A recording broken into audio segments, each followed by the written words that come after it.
If you want to attract great things this year, your brand story is one of the most important things to get right. And if you've been following along with this week's masterclass, you're definitely not going to want to waste any of the goodness you've created. But it's going to get pretty boring for your audience if all you talk about is your brand story. So when is right to use it? And what other stories can you share? Hello, I'm Hilary Solzman and welcome to the Everyday Storyteller. This episode is the final part of my special Brand Story Masterclass dedicated to getting your brand story written once and for all, giving you the confidence and know-how to get out there and tell it.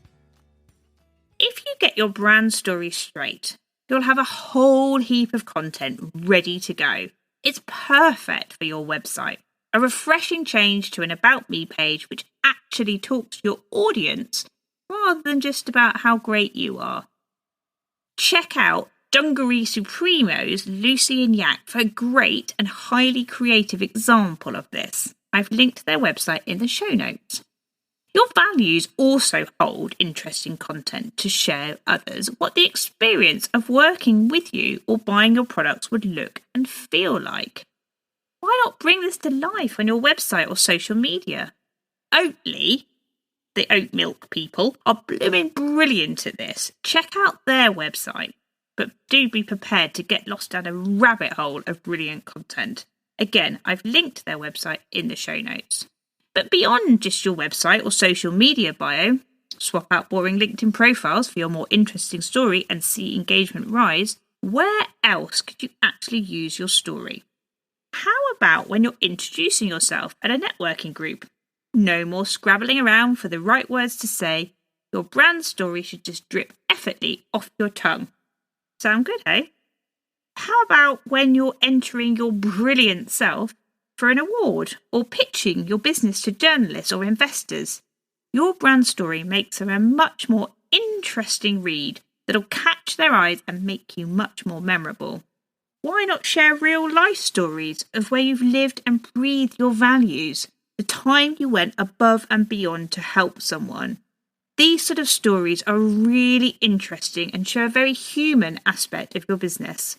Or how about bringing your vision to life creatively by painting a picture with words of what your future-inspired world could look like for your audience? Maybe you could share your personal journey and how you ended up doing what you're doing now.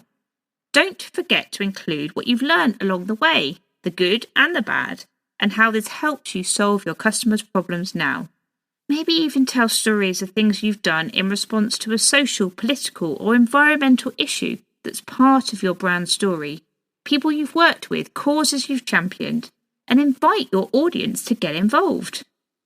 Take some time today to brainstorm all your different ideas. I find using something like Trello really useful as it gives me a bank of story ideas to refer to when I need a bit of inspiration. And if you need more ideas, why not grab a copy of my workbook, How to Tell Business Stories, which includes 10 story templates you can customize and make your own. The link is in the show notes. That's it, the end of the masterclass. Congrats on coming this far, and don't forget, if you need any help with your story or someone to hold you accountable to getting it finished and getting it out there, I'm here to help you. Just drop me a message and let's chat. Thank you for listening and taking part.